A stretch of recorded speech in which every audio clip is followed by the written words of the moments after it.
Hello everyone, this is Kevin.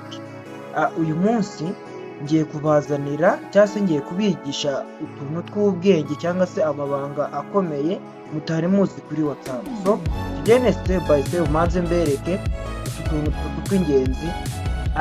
Ayo mabanga nayo ndasa kuyakurikizaho nka part 2. Ni ukuvuga ngo tugiye kubereka akambere karaba kari ingingo ya mbere birimo kuvuga enable password or fingerprint on WhatsApp. Ukaba washyira password cyangwa se fingerprint kuri WhatsApp buryo nta muntu wagusomera message utamuhaye uburenganzira. Indi ngingo ya kabiri ni indicator online cyangwa se kwa kundi umuntu abona ngo wari uri kuri WhatsApp kigihe kinini cyangwa se umuntu ari online. Muri iyi ngingo turi buze kurebera hamwe ikintu wakora kugira ngo uhishe umuntu ntumwereke yuko uri online. Indi ngingo ya gatatu turi buze kurebera hamwe ukuntu ko ushobora kumanaginga umuntu ushobora kubushyira muri group. Hari ukuntu ko umuntu agushyira muri group nomero utazi ugasanga yagusize muri group kandi kuri make uwo muntu utamuhaye uburenganzira. Indi ngingo ya kane niyo iri buze kuza ikwereka amabanga akomeye ajyanye na WhatsApp ndetse n'ibindi bintu wakirinda mu gihe ukoresha WhatsApp. So reka tugenane step by step maze banyurire. Urareba iyo uje kuri WhatsApp yawe ukajya kuri utudomo dutatu ukajya kuri setting.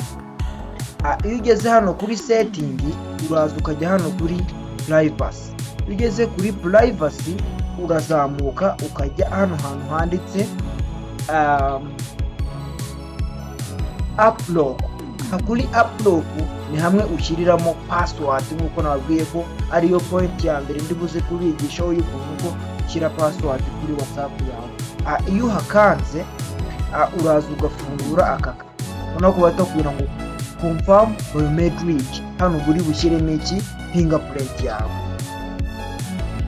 Murabona ko iba yabaye verified. Nubwira ngo ese ushaka kujya ufunga WhatsApp password ijya mu kaduhite dushyira hano kuri mediatry. Muri make murabona ko uramuka uje ugafungura WhatsApp batakubwira ngo shyiramo fingerprint yawe cyangwa se ukoreshe password. Iyo ni ingingo ya mbere y'ukuntu ko ushobora gushyira password kuri WhatsApp yawe. So indi ngingo ya kabiri twavuze yuko ari ukuntu ko ushobora muri make kwirinda uko ubona ko umuntu abona ko uri online. Urabona ko hano ari kuri last seen and online. Iyo uje ukahakanda hano barakubwira ngo who can see my last seen. Kwa kundi ko ujya kubona hejuru ngo last seen aheruka kuza kuri WhatsApp ngo nyuma y'iminota 3 cyangwa se hanyuma y'icyumweru gishize. Iyo uze ukajya hano kuri nobody nta muntu umenya igihe uherukira kuri online. Hano hakabiri handitse ngo who can see when I'm online. Ninde ushobora kumbona mu gihe ndi online. Iyo uje ukajya hano kuri same as last seen. Reka bibe nk'ibyo hejuru ntihagire umuntu uza kumbona mu gihe ndi online. Hano uba muri make uba wugize private. Hamwe ushobora no kujya kuri online umuntu ntabimenye kandi mukaba muri no kuvugana reka akababona ko utari online. So akandi kantu nababwiye ni kano kama groups. Aha hantu ngo who can add me to group. Ninde muntu ushobora kunshyira muri group. Iyo uje ugashyiramo kuri my contact nuvuga ngo umuntu ufitiye namba, umuntu wemeje nomero yawe nawe ukaba warayemeje niwe muntu ushobora kwadinga muri group. Ushobora no kuvuga ati nta muntu ushaka kashyira muri group. Ugaza hano ukavuga ngo ugaselectinga kuri kano ka my contact ugatushyiraho ugaselectinga all mini bano bose ugahita ngo no contact exclude.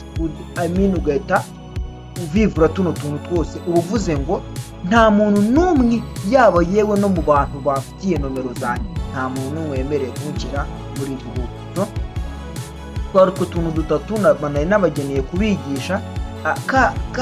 Kano kantu k'amabanga akomeye ya WhatsApp reka nkashyire mu kindi gice cya kabiri ari nacyo kizaza gikurikiye akangaka kugira ngo video utaza kuba nini ikaba yabarambira. So